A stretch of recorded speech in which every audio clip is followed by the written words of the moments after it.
పూర్తి వివరాలకు చదవండి రేపటి అక్షర శిల్పం దినపత్రికలో.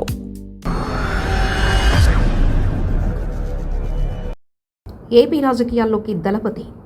తమిళనాడు నుంచి ఏపీకి పాకుతున్న టీవీకే గాలి. కాంగ్రెస్తో కలిసి ఏపీలోనూ పోటీ చేస్తారా?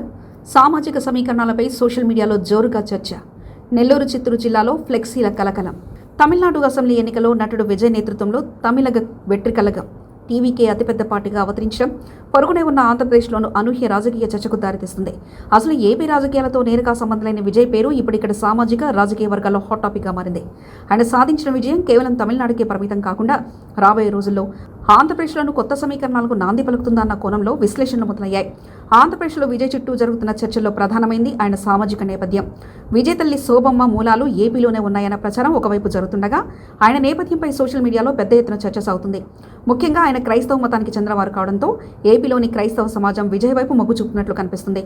రాష్ట్రంలో దాదాపు 15-20% వరకు ప్రభావం చూపగల క్రైస్తవ ఓటు బ్యాంకు ప్రస్తుతం ఉన్న ప్రధాన పార్టీల పట్ల కొంత అసంతృప్తితో ఉన్న తరుణంలో విజయ్ వంటి గ్లామరస్ నాయకుడు తెరపైకి రావడం ప్రాధాన్యత సంతరించుకుంది. ఒక నిర్దిష్ట సామాజిక వర్గం విజయ్ను తమ ప్రతినిధిగా భావిస్తూ సాగిస్తున్న ప్రచారం క్షేత్రస్థాయిలో ప్రకంపనలు సృష్టిస్తుంది. తమిళనాడులో విజయ్ కాంగ్రెస్తో పొత్తు పెట్టుకుని మెజారిటీకి చేరువయ్యారు.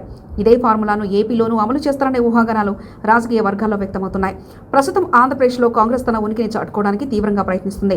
రాష్ట్ర విభజన తర్వాత ఏపీలో కాంగ్రెస్ పూర్తిగా తుడుచుకుపెట్టుకోబోతుందని, జవసత్వాలు నింపడానికి కాంగ్రెస్ కొత్త అధినాయకత్వం ఎంత ప్రయత్నించినా ఎటువంటి ఫలితం లేదు. దివంగత ముఖ్యమంత్రి వైఎస్ రాజశేఖర రెడ్డి కుమార్తె వైఎస్ షర్మిల ద్వారా రాష్ట్రంలో వైఎస్ ఓటు బ్యాంకును చీల్చాలని ప్రయత్నించినప్పటికీ ఆశించిన ఫలితాలు కనిపించలేదు.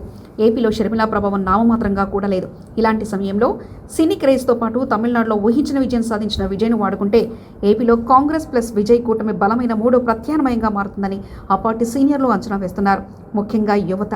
ఒక సామాజిక వర్గం తోడైతే అది రాష్ట్రంలోని ప్రధాన పార్టీలైన టీడీపీ, వైసీపీ, జనసేనల ఓటు బ్యాంకుకు గండి కొట్టడం ఖాయమని రాజకీయ విశ్లేషకులు భావిస్తున్నారు. నెల్లూరు, చిత్తూరు, తిరుపతి, కర్నూలు వంటి సరిహద్దు జిల్లాలో విజయ్ ఫోటోలతో వెలుస్తున్న ఫ్లెక్సీలు ఇప్పుడు అధికార ప్రతిపక్ష పార్టీలు కలవరం పుట్టిస్తున్నాయి.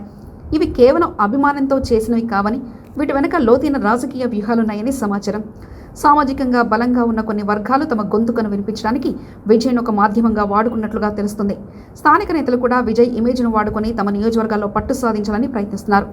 విజయ్ ఏపీ రాజకీయాల్లో నేరుగా వస్తారా లేదా అన్నది పక్కన పెడితే ఆయన సృష్టించిన ప్రభావం మాత్రం స్పష్టంగా కనిపిస్తుంది.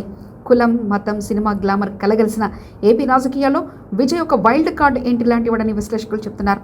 తమిళనాడులో ఆయన సుస్థిరమైన ప్రభుత్వాన్ని నడపగలిగితే ఆ ప్రభావం 2029 ఏపీ అసెంబ్లీ ఎన్నికలపై ఖచ్చితంగా ఉంటుందని అంచనా వేస్తున్నారు. ఈలోపే క్షేత్రస్థాయిలో తన బలాన్ని పరీక్షించుకునేందుకు విజయ్ ఏపీలో పర్యటించినా ఆశ్చర్యపోకర్లేదని సోషల్ మీడియాలో హడావిడి జరుగుతుంది. మరిన్ని కథనాల కోసం సబ్స్క్రైబ్ చేసుకోండి మీ అక్షర శిల్పం. పూర్తి వివరాలకు చదవండి రేపటి అక్షర శిల్పం దినపత్రికలో.